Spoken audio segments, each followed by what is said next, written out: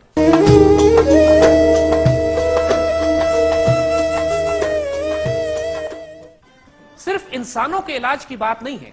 مسلمانوں نے veterinary sciences پہ یعنی جانوروں کے علاج کے حوالے سے بھی حیرت انگیز ڈاکٹر پیدا کیے۔ ابن زہر جو 1091 میں پیدا ہوئے، دنیا کے پہلے professional organised scientific veterinary surgeon تصور کیے جاتے ہیں۔ ابن زہر نے اتنا حیرت انگیز کام کیا، انہوں نے سکیبیز یعنی جانوروں سے جو بیماریاں لگتی ہیں اس پر کام کیا،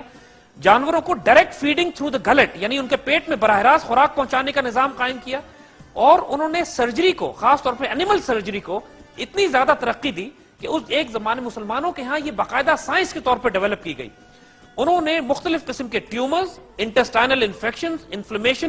انفلیمیشنز اور جانوروں پر ایکسپیریمنٹل سرجری کا آئیڈیا دیا۔ نہیں صرف وہ جانوروں ہی کا علاج نہیں کر رہے تھے، انسانوں کا بھی علاج کرتے تھے، اور ساتھ ساتھ انہوں نے اس بات کا آئیڈیا دیا کہ جانوروں کے اوپر ایکسپیریمنٹل ٹرائلز کیے جا سکتے ہیں۔ اس پر انہوں نے پوری جانوروں کی اناٹومی پر ایک تفصیل سے کتابیں لکھی اور لوگوں کو یہ بتایا کہ وہ ٹرائل انسانوں پر کرنے سے پہلے جانوروں پہ، جو کہ آج کی ماڈرن سائنسز میں آپ دیکھتے ہیں کہ بندروں پہ اور مختلف جانوروں پہ ٹرائل کیے جاتے ہیں، اس کے سارے پروسیجرز، ان کے سارے طریقہ کار اور جانوروں کی اناٹومی کے بارے میں ان کی سرجری کرنے کے اور ان پر ایکسپیریمنٹل ڈرگز ٹرائی کرنے کا سارا طریقہ کار ابن زہر نے آج سے تقریباً 1000 سال پہلے، اور یہ ساری پریکٹسز مسلم ورلڈ میں کی جاتی تھی. اس کے علاوہ ویٹنری سائنسز کے ساتھ ہیومن میڈیکل سائیکالوجی پہ، سائیکیٹری پہ اور مینٹل ڈس آرڈرز پہ ابن زہر نے اتنا تفصیل سے کام کیا ہے. باقاعدہ دماغ کی شکل بنائی، ڈائیگرامز بنائے، ان کی بیماریاں انسان کے دماغی کیا ہوتی ہیں ان پر کام کیا. یقین کیجئے انسان کی عقل ماننے کو تیار نہیں ہوتی ساری باتیں. جب آپ ان کے اوریجنل مینuscripts دیکھتے ہیں جہاں پہ ڈائیگرامز بنے ہوئے ہیں، تصویریں بنی ہوئی ہیں، اور یہ ساری کتابوں کے خزانے مغرب نے اپنی لائبریریوں میں رکھے ہوئے ہیں، اور یہ ان کی خیانت ہے کہ یہ دنیا میں ان کو ریلیز نہیں کرتے. جہاں تھوڑے بہت کچھ چیزیں انسان کے پاس، آج کچھ کتابیں باہر آئیں تو لوگوں کو اندازہ ہونا شروع ہوتا ہے کہ مسلمانوں کی کتنی حیرت انگیز کنٹریبیوشن ہے، ورنہ صدیوں تک مغرب ان خزانوں کو چھپا کر اپنے نام سے منسوب کر کے آگے چھایا کرتا رہا. لیکن یہ تمام سائنسز جیسے ہم عرض کر رہے ہیں کہ جن کو آج آپ ماڈرن ورلڈ میں دیکھتے ہیں، ان کی تمام سالڈ فاؤنڈیشنز مسلمان سائنٹسٹ، ڈاکٹرز، ویٹنری سرجنز 1000 سال پہلے قرون اولیٰ کے دور میں رکھ چکے تھے. اسی طرح 1188 میں پیدا ہونے والے اندلسین ابن بیتار اندلس کے سب سے عظیم ترین میڈیکل ڈاکٹر اور سائنٹسٹ تصور کیے جاتے ہیں. ابن بیتار کے حیرت انگیز کارنامے، یعنی سب سے بڑھ کر انہوں نے کینسر تھراپی ایجاد کی. پہلی مرتبہ دنیا میں کینسر کا علاج ڈسکور کرنے والے ابن بیتار تھے کہ جو جڑی بوٹیوں سے کینسر کا علاج کرتے تھے. انہوں نے باقاعدہ کتابیں لکھی جس میں کینسر کے علاج کی جڑی بوٹیوں کا ذکر کیا، اور مختلف قسم کے ٹیومرز، مختلف قسم کی گروتھس، کینسر اور کینسرس سیلز کے حوالے سے اتنا تفصیلی لکھا ہے کہ آج یقین کیجئے انسان کی عقل ماننے پہ تیار نہیں ہوتی. ہربل کینسر تھراپی کے اسپیشلسٹ، یعنی جڑی بوٹیوں سے کینسر کا علاج دریافت کرنے والے ابن بیتار، آپ نے ایک دوا ہندبا کے نام سے دریافت کی جس میں انہوں نے صاف بتایا کہ اس میں اینٹی کینسر پراپرٹیز ہیں جو کہ مختلف قسم کے ٹیومرز کو، مختلف قسم کی گروتھ کو علاج کر سکتی ہے. یہ کئی صدیوں تک مسلمانوں میں ابن بیتار کے یہ بتائے ہوئے طریقے علاج جاری رہے، اور ان کی اس اچیومنٹ کے طور پر ان کی ایک بہت بڑی کتاب ہے کتاب المغنی فی الادویہ المفردہ which is encyclopedia of Islamic medicine. یعنی اتنی بڑی کنٹریبیوشن ان کی کتاب کی ہے کہ آج اسپین میں ابن بیتار کا مجسمہ بنا کے رکھا گیا ہے، اور دنیا ایکنالج کرتی ہے اس کنٹریبیوشن کو کہ جو اسپین اندلس کے مسلمان اندلوسیا کے سائنسدان نے میڈیکل سائنس کی طرف کی. ان کی کتابوں کو اگر آپ پڑھیے، ان کے نوٹس اور ٹریٹائز کو اگر آپ دیکھیں، ان کے ریسرچ اینڈ ڈیولپمنٹ کے طریقہ کار کو دیکھیے، ان کی ہاسپٹل مینجمنٹ کو دیکھیے، ان کی اورل اینڈ فزیکل ہائیجین کے طریقہ کاروں کو دیکھیے، اور ان کی جو مٹیریا میڈیکا اور فارماکوپیا پہ نگاہ ڈالیں تو انسان حیران رہ جاتا ہے کہ practically you come to realise کہ ماڈرن سائنس کے پاس تو کچھ بھی نہیں تھا مڈل ایجز میں یا رینیساں میں یا ریفارمیشن میں اگر وہ مسلمانوں کی طرف رجوع نہ کرتے. سب کچھ ان کا لیا ہوا مسلمان سائنسدانوں کی طرف سے. آج دنیا کے متعصب ترین اورینٹلسٹ بھی مجبور ہیں کہ اس بات کو اکنالج کریں کہ جدید دنیا کی medical sciences, research and analysis, health sciences میں ان تمام کی بنیاد آرگنائز طور پہ سائنٹیفک لائنز پہ جدید دنیا کے تقاضوں کے مطابق یہ ساری بنیادیں مسلمانوں نے قرون اولیٰ کے وقت کی میں رکھ دی تھی. اور اس کے بعد دنیا کو مشرق اور مغرب کی سائنسز یکجا ہوتی ہیں، چین سے لے کر یورپ تک، اور گریک میڈیسن جو کہ اسلامائز ہوتی ہے مسلمان دنیا میں آ کے، اور اس کے بعد اس کو پھیلایا جاتا ہے سائنٹیفک لائنز پہ. یہ تمام کارنامے قرون اولیٰ میں مسلمان میڈیکل سائنٹسٹ کے ہیں. مسلمانوں کی یہ میراث، مسلمانوں کی یہ دولت، جیسے ہم نے عرض کیا کہ 1258 میں جب منگولوں نے حملہ کر کے بغداد کو جلا کے راکھ کر دیا، ساتھ اس کی لاکھوں کتابیں بھی، یہ پورا خزانہ بغداد میں ضائع ہو گیا. لیکن اس کا بہت بڑا حصہ جو اندلوسیہ میں مسلمانوں کے ہاتھ سے گیا، کم از کم اس میں ہزاروں لاکھوں کتابیں ایسی جو یورپ پہنچی، ان کو لیٹنائز کیا گیا، ان کا ترجمہ کیا گیا. اس کے باوجود صرف ترجمہ ہی کیا گیا، کئی سو سال تک اوریجنل ٹیکسٹ ہی کو ایگزیکٹلی پڑھایا جاتا رہا، جب تک کہ رینیساں اور ریفارمیشن پیریڈ کے بعد مغرب نے ان کتابوں کو دوبارہ اپنے نام سے لکھا، ان میں مزید سائنٹیفک اکوپمنٹ اور ایجادات کی روشنی میں مزید کچھ چیزیں شامل کی. اور آج جو جدید میڈیکل سائنس کی شکل ہم دیکھتے ہیں، اس کی تمام تر بنیاد انہی کتابوں القانون فی الطب کے اوپر، رازی پہ، ابن زہر پہ، اور ان تمام ابن سینا پہ، ان تمام ہمارے قرون اولیٰ کے بزرگوں پر ہے کہ جنہوں نے وہ فاؤنڈیشنز رکھی کہ جس کی روشنی، جس کی فلاح، جس کی خیر آج تک انسانیت کو پہنچ رہی ہے. انشاءاللہ آئندہ آنے والے پروگراموں میں قرون اولیٰ میں مسلمان سائنسدانوں اور ہمارے بزرگوں کے اور سائنسی کارنامے آپ کے سامنے رکھیں گے جو انشاءاللہ آپ کو مزید حیران کرتے رہیں گے.